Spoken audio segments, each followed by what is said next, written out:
फिलहाल बढ़ रहे हैं आगे, बात कोटपुतली की। विवाहिता की संदिग्ध हालत में मौत की खबर कोटपुतली से आ रही है। आनन फानन में शव का अंतिम संस्कार करवाया गया है। ससुराल वालों पर अंतिम संस्कार के दौरान पियर पक्ष ने चिता के पास पहुंचकर चिता के पास कोई ना होने से पियर पक्ष हैरान था। ये बड़ा हैरान कर देने वाला मामला आपको बता रहे हैं कि जब ससुराल वाले अंतिम संस्कार उसका हुआ युवती का, तब ससुराल पक्ष से देखा गया कि कोई था ही नहीं वहां पे। चिता के पास कोई ना होने से पियर पक्ष हैरान है। पुलिस बल वहां तैनात किया गया। आला अधिकारी घटनास्थल का मुआयना करने पहुंचे। ससुराल पक्ष पर गंभीर आरोप पियर पक्ष ने लगाए। दहेज के लिए साजिश के तहत हत्या का आरोप है। हत्या और दहेज प्रताड़ना का मुकदमा दर्ज हुआ है। सुंदरपुर गांव की घटना है, जहां पर एक विवाहिता की मृत्यु का मामला सामने आया है। विवाहिता की संदिग्ध हालत में मौत हो गई। आनन फानन में शव का अंतिम संस्कार कर दिया गया। ससुराल वालों पर गंभीर आरोप पियर पक्ष ने लगाए।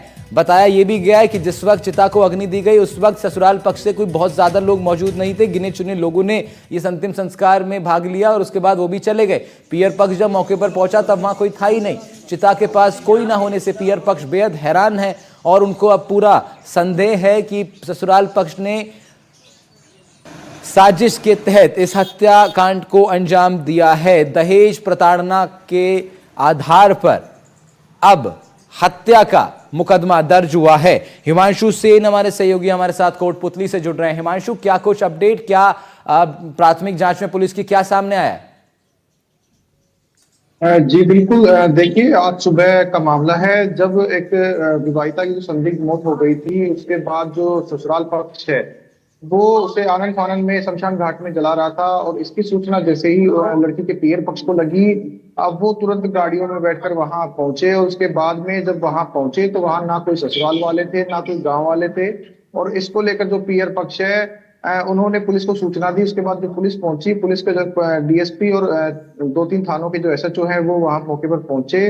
पुलिस जाब्ते के पहुंचने के बाद वहां जो माहौल है वो एकदम बड़ा देखने वाला हो गया, क्योंकि जो पूरा ग्राम है वो खाली था, लेकिन जो शमशान घाट पर चिता जल रही थी। और उसके बाद जो पियर पक्ष है उनको बड़ा झटका लगा कि उनकी बेटी उनके पास से चली गई है। उसके जो भाई है गजेंद्र सिंह, उसने रोते हुए मीडिया को बताया कि 2020 में उसकी बहन की शादी सुंदरपुरा गांव में हुई थी, जहां उसके 2020 से ही उसके पति उसको प्रताड़ित कर रहे थे। उसके बाद काफी समझाने की कोशिश भी की। बताया जा रहा है कि जो पीड़िता जो मृतका है उसके करीब 1-1.5 साल का बच्चा भी बताया जा रहा है। और कल देर रात जो मृतका है उसकी जो आरोप लगाया है उसके भाई ने कि उसकी जानबूझकर हत्या की गई है। और उसके बाद में उसे सुबह यहाँ शमशान ले जाकर चुपचाप ही दफना आग लगाने की जो प्रक्रिया है वो की है, दाह संस्कार किया है। इसके बाद पीड़ित रोने लग गया और उसने बताया कि हम लगातार पहले भी हमारी बहन के लिए आवाज उठा रहे थे, लेकिन